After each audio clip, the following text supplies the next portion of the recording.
What's up? What's up? This is M. Dot for HotBeats4Less.com. I'm actually just gonna quick tutorial on how, after the beat is made, how the beat actually gets mastered and bounced into MP3 and WAV format to either be leased or sold exclusively. So anyway, so I'm gonna break down the process using Cubase 5. Going through the actual master bus. What normally the process, what I do is I export the mix version and then open a new session and just basically master it individually. I think this process actually gives you a better output than mixing and mastering in one shot. But anyways, your preference. But anyways, I'm going through the settings here using a high precision equalizer from UAD, top of the line plugins. In this case, I was actually using some Waves mastering plugs. Normally, these type of plugs can give you more power. You gotta be careful with them because normally more power could also mean distortion. So you have to be careful on what you select. These come with settings that are configured, but you have to make sure that everything else is in line. So that's one of the main reasons why I think it's probably more appropriate to mix to master afterwards, especially because you want some time in between the time you mix a beat and you're mastering, and also you want to be able to have a clean version of the beat without any type of processing, and then work from that point on. So basically, that's the number one thing that you want to do. And like for artists, this will work because if they ever come back to me saying, hey, I want to buy the beat, send me the stems, I can give them all types of stems, from ones with treatment to some without treatment. So this is just the way you should do it, and you should always ensure that your producer is working in this way. So anyway, so we got the mastering plug there. And then also I have a standard Waves Ultra Maximizer. This is again another plugin that gives you power and also to increase volume and some spreading. Cubase has, for what I think is a decent spreading stereo spread. And again, the UAD one precision limiter. This is part of their mastering plugins. These are running through a DSP card on the actual machine. So those are basically the plugins. I'm gonna go ahead and disable all of them except from the precision limiter. Normally start with that at the end, and that will make sure that I don't go over 0 dB. So anyway, start playing the beat. The intro is probably not the best part to actually start working on mastering, so let it go through a little bit.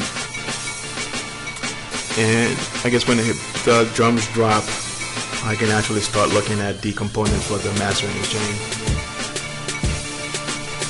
So let's put back this on focus, and let's just look at the track with the actual beat.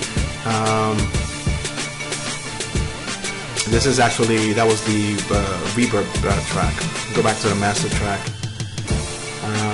and let's get some type of visual view. This is a little easier to kind of take a look.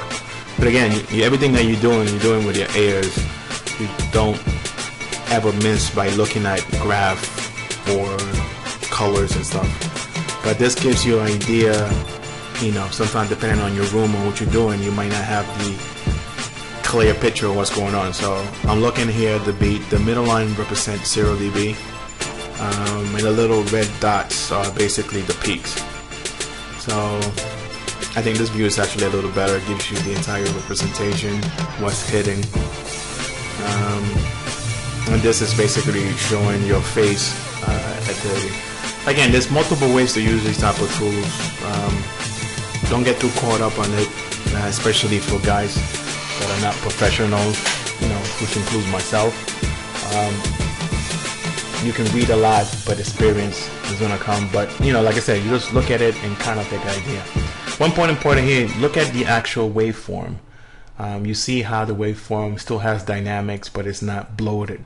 It's because it was not mixed that way. It was mixed to be as clear as possible and keeping the dynamics. Now, this part of the process is to try to make it a little louder and more defined.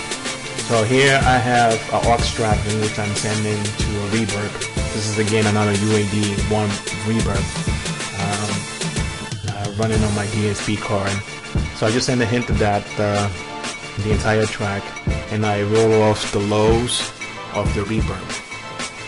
So going back to the mastering track, so I got the precision equalizer and one of my presets. This is a preset called Ear Boost.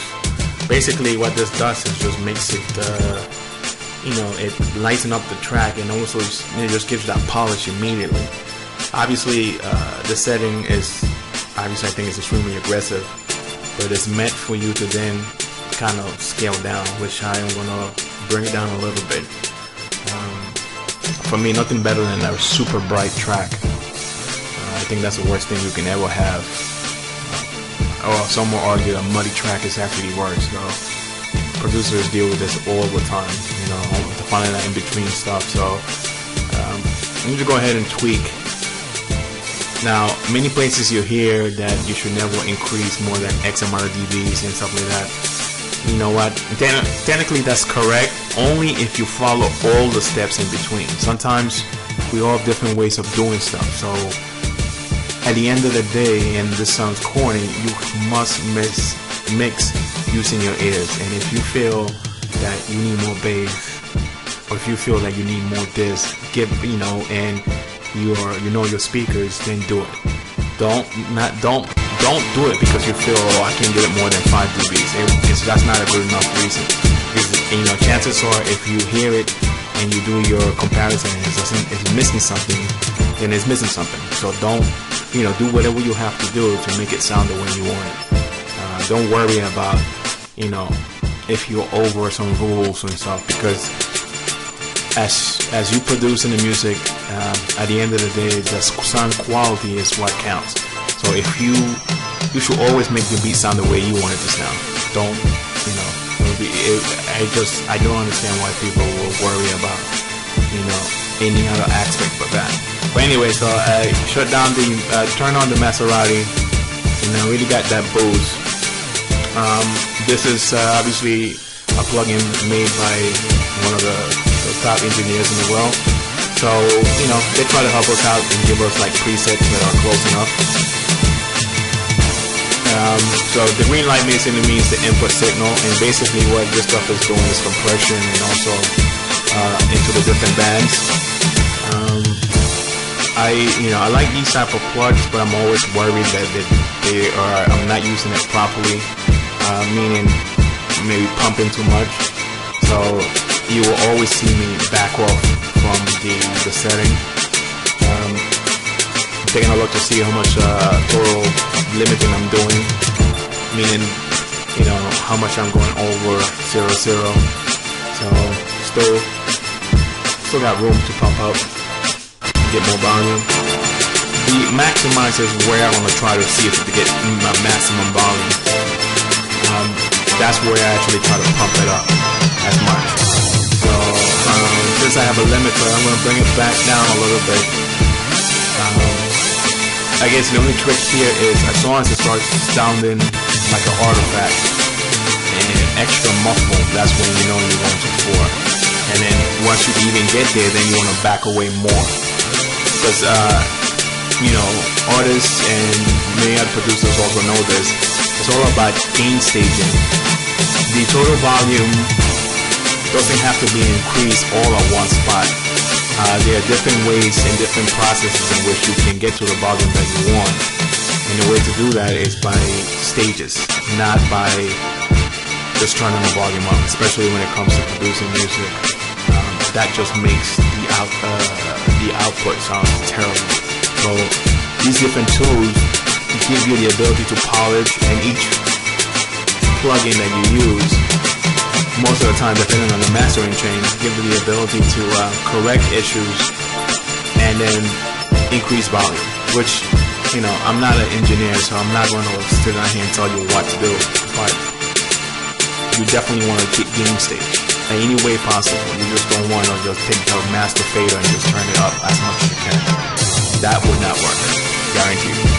So anyway, so I did the stereo enhance. That basically puts my spreads to signal. It's hard to hear in total, but again, a lot of these changes too are so subtle that you really have to be doing it for a long time to actually tell.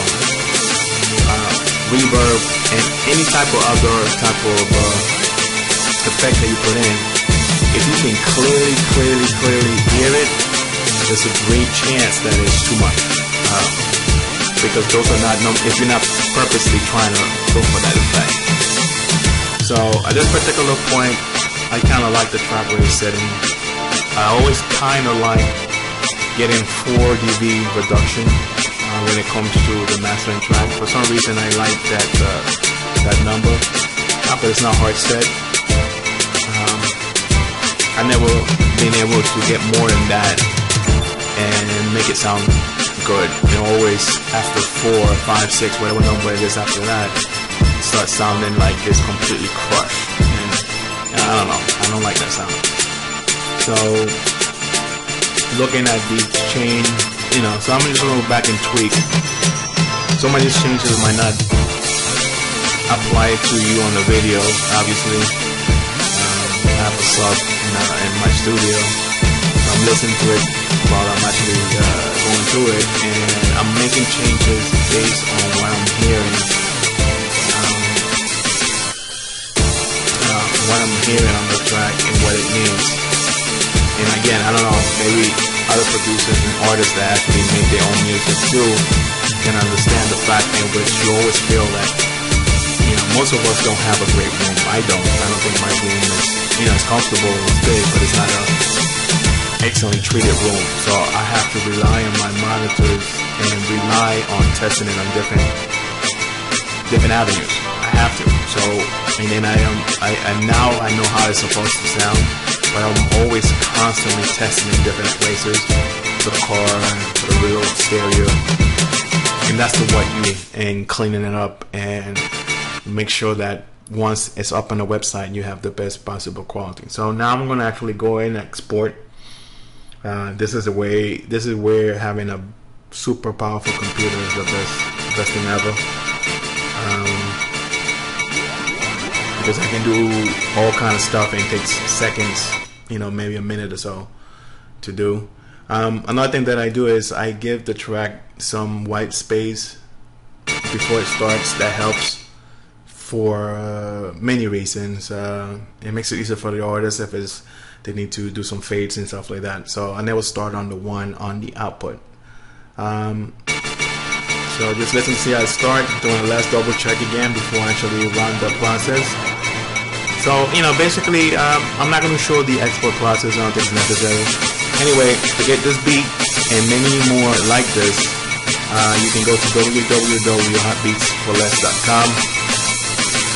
If you sign in into any of the lists, I will send you a couple of sips with 30 tracks, you know, for you to get started. And worst case scenario, you can still come through, and I have different stuff on the site, from tutorials to articles, you know, just basically a site for you to come through and either get music, talk about music, learn about music, or you know, get free stuff, which is always good. Anyway, this is M. for HotBeats4Less signing off.